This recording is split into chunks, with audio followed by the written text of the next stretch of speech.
Okay, so our next presenter I'd like to welcome is Grant Asplund, Principal Evangelist with Checkpoint, and he joined the Checkpoint team with the recent Dome9 acquisition.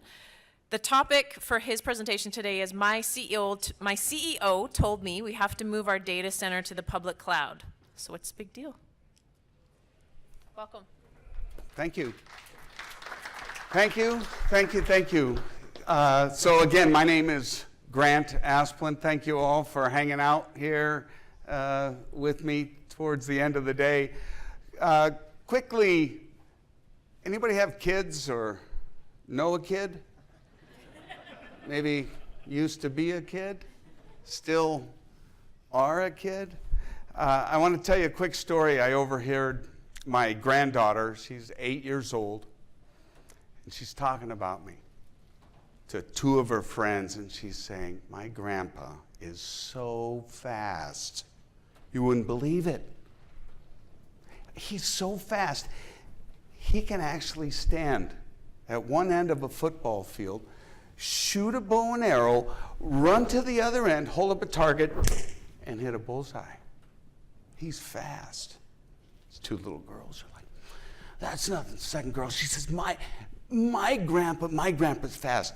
My grandpa, he could take a rifle, shoot it from one end of the football field, run to the other end, hold up a target, and hit a bullseye. My granddaughter's kind of, got a little bit of a awe. She's like looking like, remember Marty Feldman, big eyes. This third little girl, she's like indignant. She's got her arms crossed. She's saying, that's nothing. My grandpa's fast. My grandpa, he works for the federal government, and even though he doesn't get off work until 5:30, he's home by 3 o'clock. He's fast. Now, when I told that joke in Ontario, I made sure I said the U.S. government because I didn't want to get anybody throwing anything at me. So thanks very much. I'm thrilled to be here. It's kind of amazing. This is 2.0 for me back at Checkpoint because 20 years ago I was with a startup that got acquired 2.5 months after I joined them, and I was at Checkpoint, and I was there for 4 years, and what do you know, 20 years later we're starting again. So I came from the Dome9 acquisition, and frankly, I've spoken at a number of RSAC events. I think they're terrific, and my experience has always been that you don't want a vendor sales pitch, and so you're not going to get one from me. But I'm with Checkpoint, and we're happy to talk with you if any of this stuff sounds interesting. So I don't know if any of you know who this man is, Joseph Chaplin. In fact, he was really nothing more than one of the early people that went with his heart and his spirit regardless of party. That's really what he was known for. He would stand up against the left or the right. But I thought this quote was really interesting, especially that, it's the dichotomy of the excitement but also the anxiety, and I think that really sums up the cloud and where we all are. Because there's no question. Let me ask a question. I often like to ask this. Show of hands, who today, right now, has a generator in the back of their home that provides their power 24/7, 365? Anybody? Yeah, okay. Remember that thought, because you will get there. This will prevail. Now, I spoke, I think it was like the day after the announcement, I got invited to participate in an IDC panel up in Tremblant. And was lovely, and I really enjoyed it. I wished I could have stayed longer. But I thought the guy from IDC was right spot on. He said, all of us, everyone, is going to move to the cloud. It's just going to take 40 or 50 years. And that's really what's going to happen. We're going to have this slow boil. And when you look at the expected or forecasted growth of where we're going, it's pretty big. You know, I mean, it depends on who you listen to and who you believe and whether it's SaaS or PaaS or infrastructure as a service. The numbers are huge. They're huge.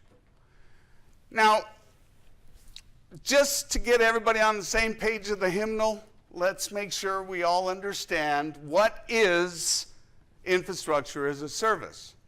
Can't see it, can't touch it, can't power it on, can't power it off, can't walk in, can't hear it, but everything you have critically depends and runs on it, and you're responsible for securing it. So what I actually think is it's invisible and always susceptible.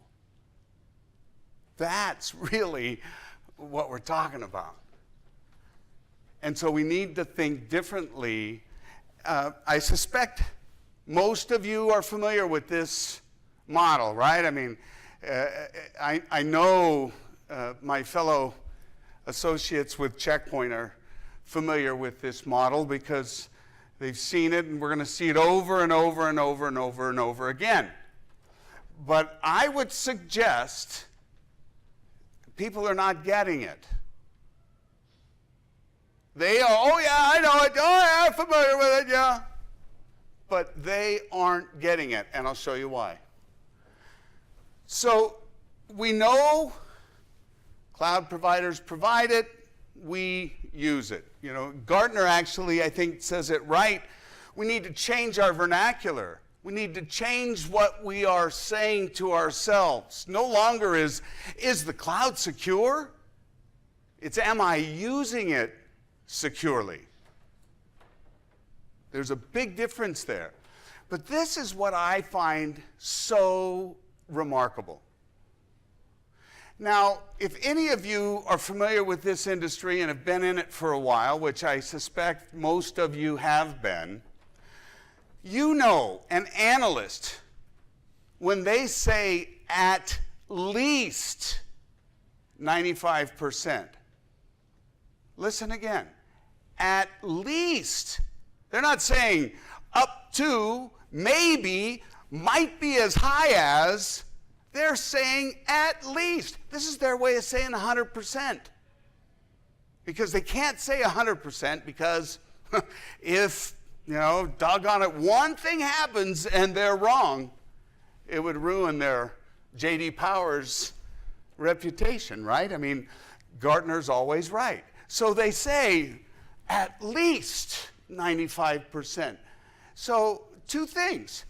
A, this is everybody, make no mistake about it. And B, regardless of what you think of Gartner, let's say they're half wrong. It's still half the room. It's a big number. It should be something that is startling, and you'll see why I really find it quite remarkable what's happening in the industry. So why these thrilling new environments also introduce a new level of anxiety is everything now is connected all the time. All the time. I'm taking a long shot guess, but does anybody carry one of these kind of computers? Because if you're calling it a phone, you're mistaken. Okay? First Macintosh that I sold to Weyerhaeuser had 512K of RAM, 64 gigabytes. This is a computer. And it's always on. It's always connected. So you just have to get your arms around this world where everything is connected and everything represents identity and a potential vector. And if either of those, if my identity gets taken advantage of, then I can use this always connected vector as a means to get in. It doesn't always have to be, you know, the network. Sometimes it can just be me because I'm always connected. I'm always on. And when you look at moving into and using the cloud, what we've been doing for 10, 20, or whatever years doesn't work. And here's why. We have developers that, go into the data center and they sit down in the safety of their castle and that confines, that perimeter around them, and so they can whack away, and if they open up port 22, big deal, they're safe. But when we're talking about moving into the cloud, and I spin up a new VM, and I try to apply that same logic, it can be catastrophic. And it's one strike and you're out. It's period. One strike and you're out. So the traditional east-west segmentation, architecture, gateway, stuff that we all know like the back of our hands doesn't work. Okay. And here's the other thing to remember. These guys are not resting on their laurels. Okay? This was what Amazon offered when they first launched. I think 06, 07, I think it was. Pretty comprehensive, right? Now, it's like our galaxy. It's our universe. It's expanding. Truly. But we have to also remember we're in a new software-defined world where everything is defined with these little objects, from load balancers to databases. Just these little pictures. It's all virtual. Now, does anybody know the original story about how AWS came to be? I always say it's about perspective. If you've read Stephen Covey's book, you've seen this image before, right? You're either seeing old or young. It's about perspective. So Amazon, actually, what they did is Bezos got everybody all together at a retreat. And he asked them, hey, you guys need to, each of you go back with your respective groups, and I want you to come back to me and show me the 5 things you do better than anything else. Now, mind you, this is the organization that, what happens to them in Q4? They swell, right? Like a piece of bread in a bowl of water. But then, do they need all of that? No. Now, they were chasing and racing to get more and more and more partners, so that exacerbated their need to scale in Q4. And what they came back with was a list that said to Jeff, wow, we do dynamic, elastic infrastructure really, really well. I bet people might want to buy this. Now, the point I'm making on this is, one, it's remarkable how solving a business problem created a remarkable business, but also how different what Amazon has and continues to bring to market, although so similar when compared to our friends in Redmond. Because of perspective. Amazon doesn't have Office 365. And we all know about what I call the Amazonification of the world, right? Every industry that gets whiff or word that there's maybe going to be an Amazon footprint, pharmacy, right? That's been one that's recently just shuttered other pharmacies, groceries, we've seen it, right? It's pretty remarkable, the growth. Anybody in on the IPO when Amazon had theirs. Now this has come down a little bit, I think, at what their current share price is. But if you would have invested $180 in Amazon's IPO, you'd be sitting on just probably somewhere around 225-ish now. So pretty amazing. But what I find even more amazing, we've all heard recently Apple tripped over the $1 trillion valuation, right? And then I don't know if they've receded back. I think Amazon also did, right? There's been a few companies that have been right up at that $1 trillion valuation. So, albeit an analyst firm, a financial firm, MKM Partners out of Wall Street, but they're forecasting AWS, just AWS, is going to be a $1 trillion company in less than 2 decades, 18 years. That's pretty amazing. That goes back to my question earlier, who's got power generators behind our houses, right? This will prevail. It's gonna get there. So a lot of people think, you know, is it really that bad? Is the state of the internet, is the state of the cloud really that bad? And this data is dated, but yes, it really is. I mean, it really is a very, very dangerous place. And I have some data that that'll talk about that. But here's the fact.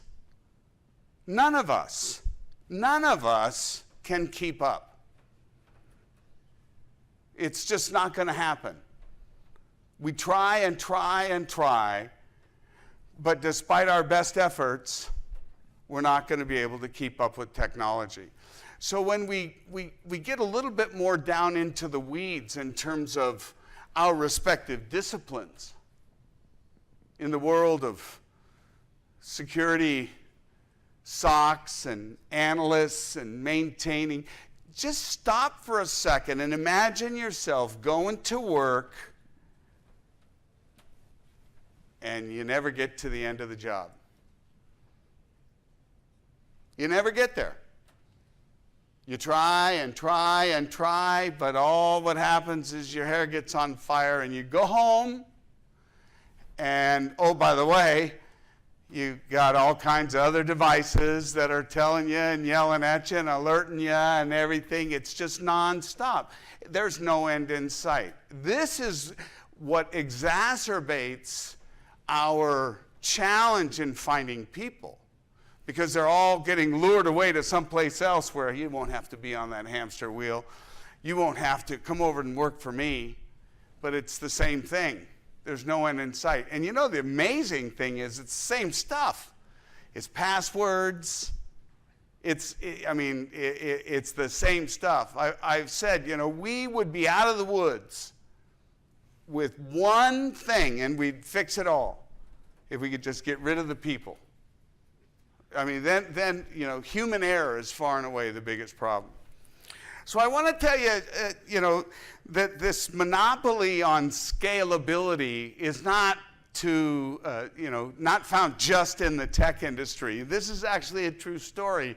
So as I was growing up years ago, my grandfather and his father, they homesteaded in the Ojai Valley in Washington State. And was common in those days. How do you start a business? Get a chicken and a rooster and you're in business, right? And now you start swapping eggs for other stuff, and it's how things went. Well, that's what my grandfather did.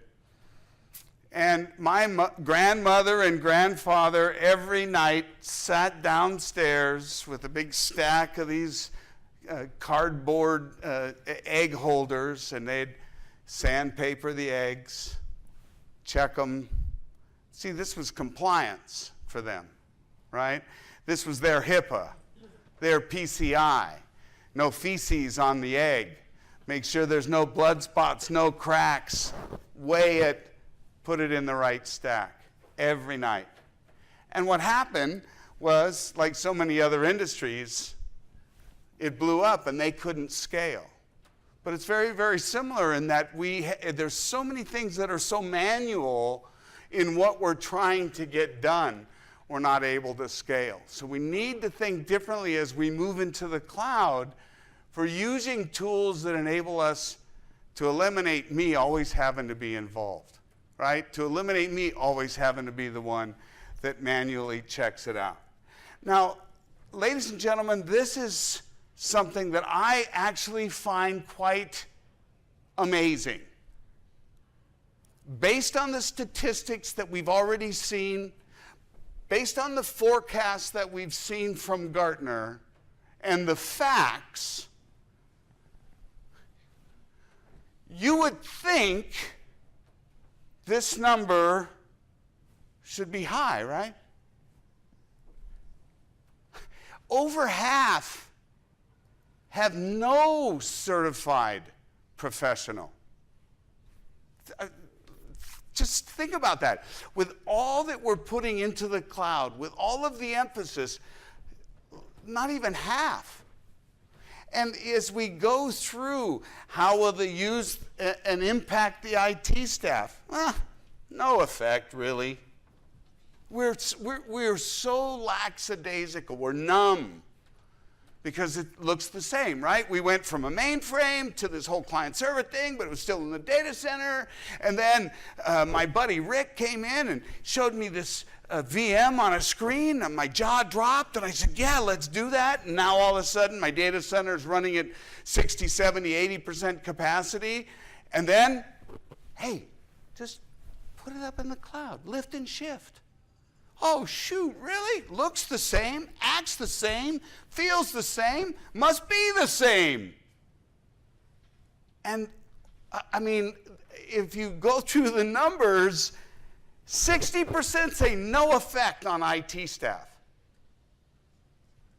That just doesn't to me, I'm sorry, doesn't line up.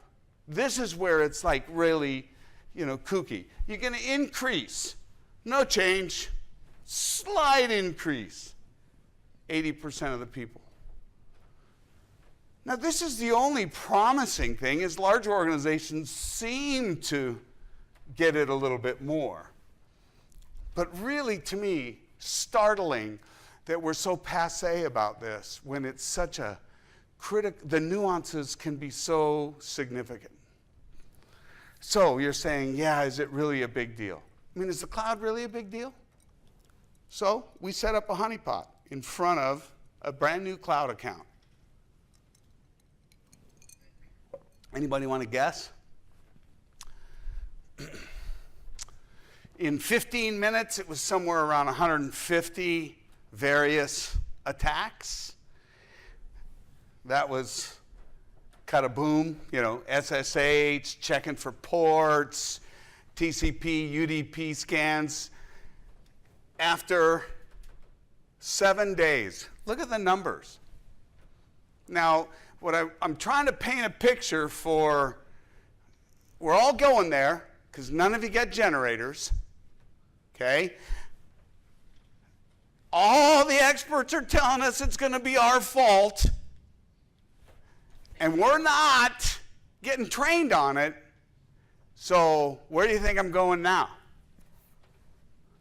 Look how stupid we are. Anybody ever went to Shodan? You ever heard of Mongo? Anybody heard of MongoDB? MongoDB, it's a pretty popular database, right? Okay, there's 60,000 and change instances of Mongo out there in the public cloud.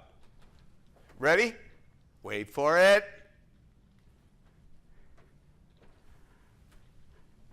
23,000 are open and available to anybody who wants to knock on the door and go in. 23,000, no protection.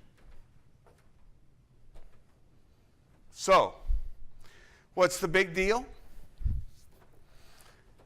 When we start talking about all services in the cloud, when we start to talk about assigning privileges, when you have all privileges like we're so accustomed and quick to give in the world that we've been living in, you are in trouble.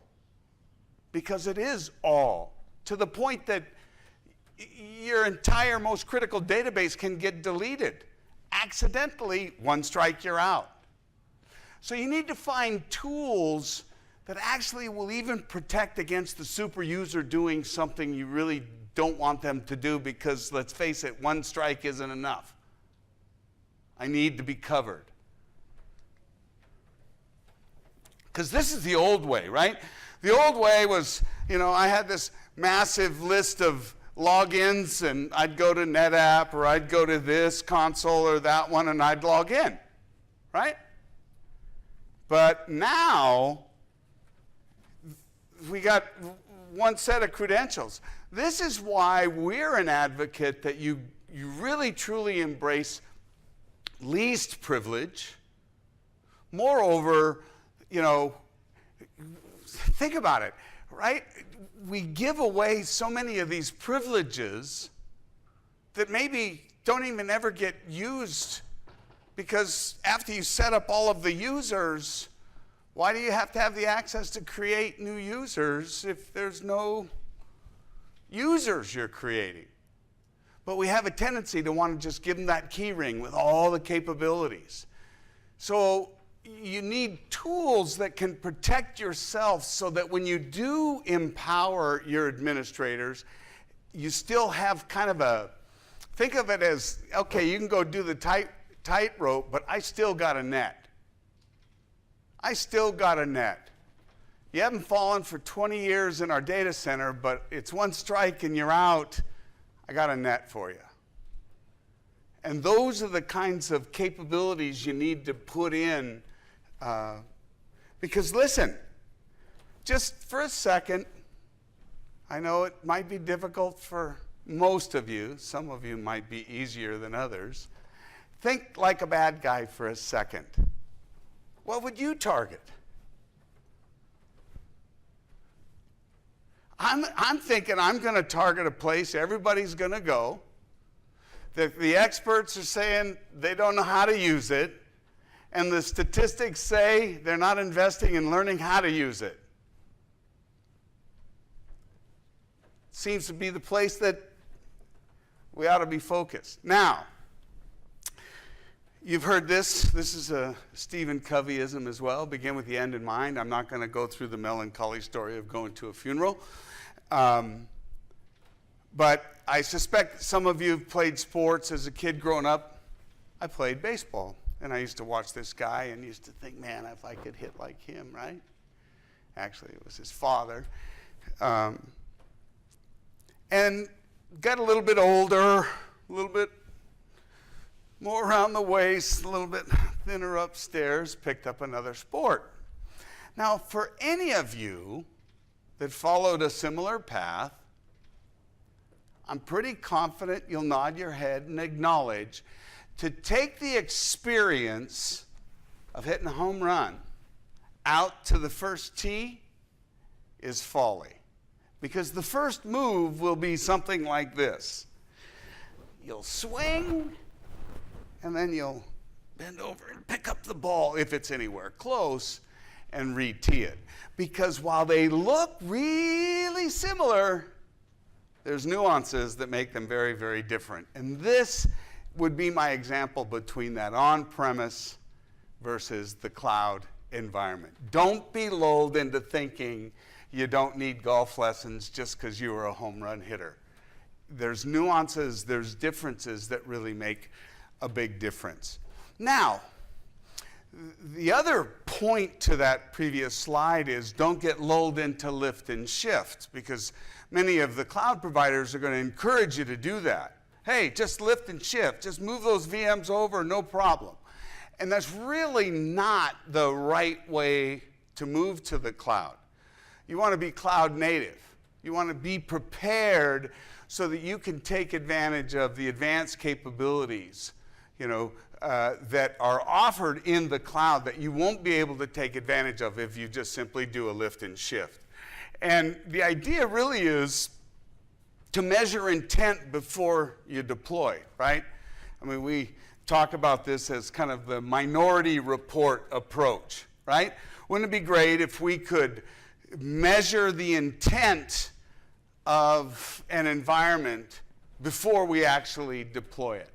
And it's one of the powerful things that you do have available to you that you can check, so, because if you go back, and I want to make sure I'm okay on time, dating myself here, showing that I earned this 5-head. Used to be a 4-head, now it's a 5-head, on my way to all head. There was a time when they came out with this thing called Aldous PageMaker and the Mac and the laser printer. Sorry, dating myself.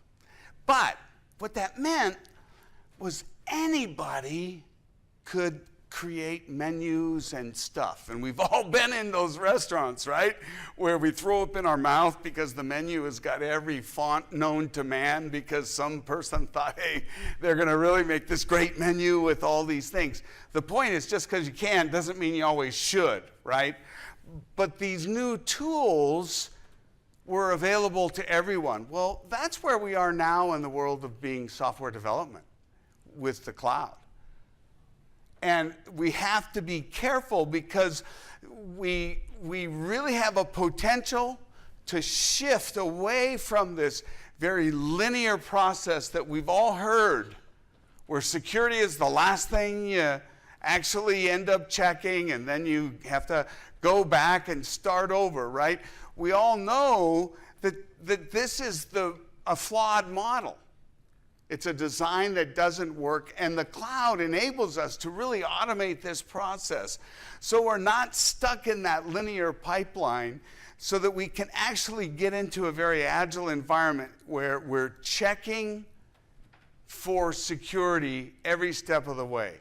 We create a continual process, and that's what we have the capability of doing. But when you think about, if any of you have an account, whether it's in Azure or AWS, the thing I always like to remind people of is that user interface may be ideal for us to go off in the garage and create this new dog collar IoT product, and I need 5 or 6 assets that I use. But when you start to scale that for a real business, a real organization that has a number of assets, a number of security groups, a number of resources, that you just imagine how burdensome that very textual, simple UI will become. It really can become a burden. I use Google Cloud for just a monitoring instance for my infrastructure. Yeah. And even trying to manage the building infrastructure, like just for one cloud server, is so confusing. That's right. So. A friend of mine jokingly said they wanted to spend more money by accident. Well, that's true, and I suspect that I have a saying, where there's mystery, there's margin, and certainly that is one of the things that I imagine they're working for. So our cloud, they are vulnerable, they are susceptible.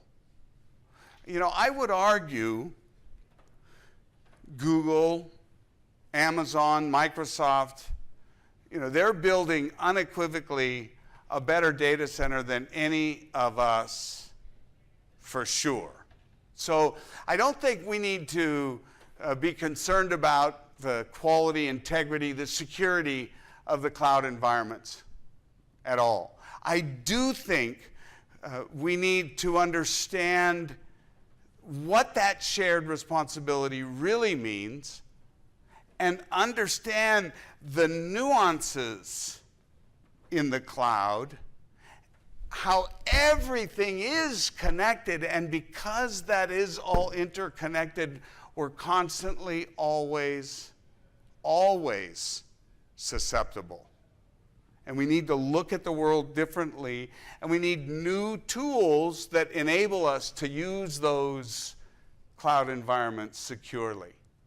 And that's precisely why Dome9 was acquired by Check Point, because our focus is, if any of you have ever went bowling, I'm sure many of you have, and you've seen those bumpers down the gutters that the kids or I used to have all the time.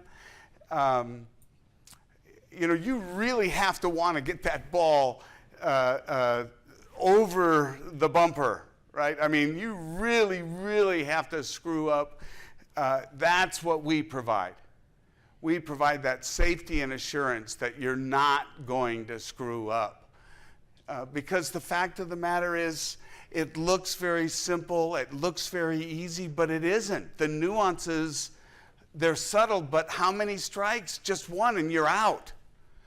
And so despite you or your team having 20 years of data center management experience, we need to discipline ourselves to go back and really learn and understand the environment. If we do, the riches can be significant, because it gives you so much more agility, so much more capabilities, so much more flexibility in what you're doing, and they're not slowing down. And you're going to see more and more really exciting new things come out as a service.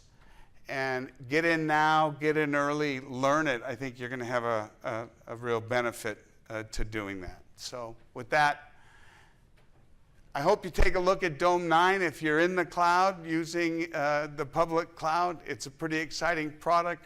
And if you haven't talked with Check Point in a while, I'd encourage you to do that as well. We're at an exciting inflection point for the company. 20 years ago, I was with them, and I'm back. I couldn't be more excited, and I really appreciate all of you hanging in here with me this afternoon. Happy to answer any questions if I can. So thank you.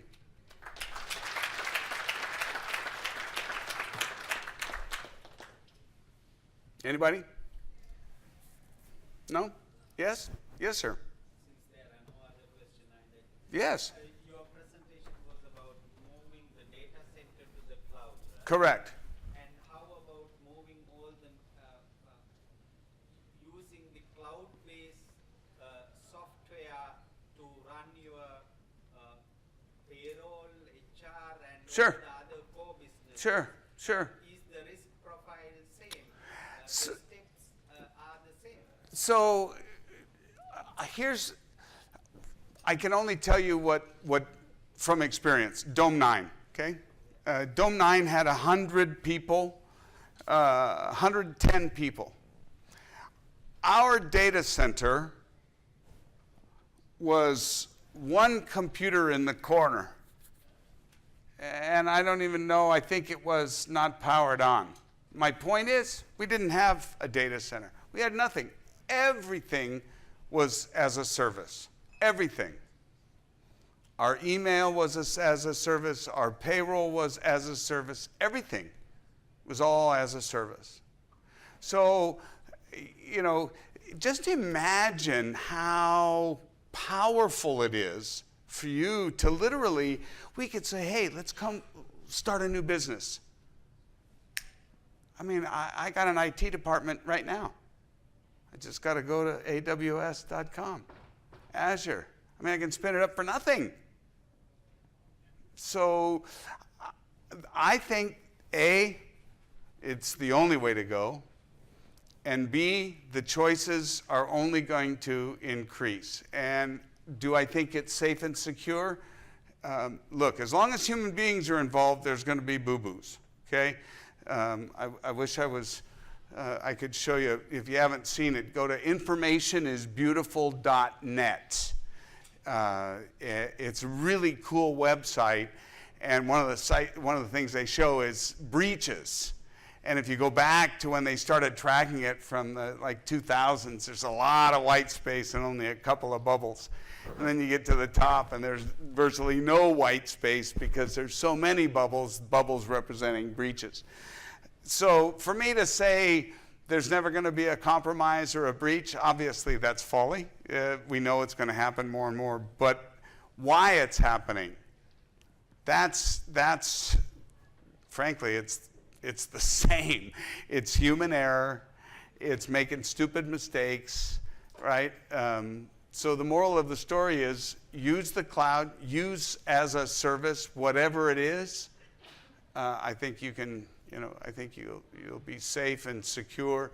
Just make sure you understand the environment. Get some training, get certified. Heck, the certification's free.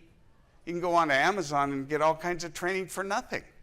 You got to put up with the little robot CBT and robotic voice, but it's free and it's good training. Why not? So, okay. All right. Thank you guys. Appreciate it. Thank you.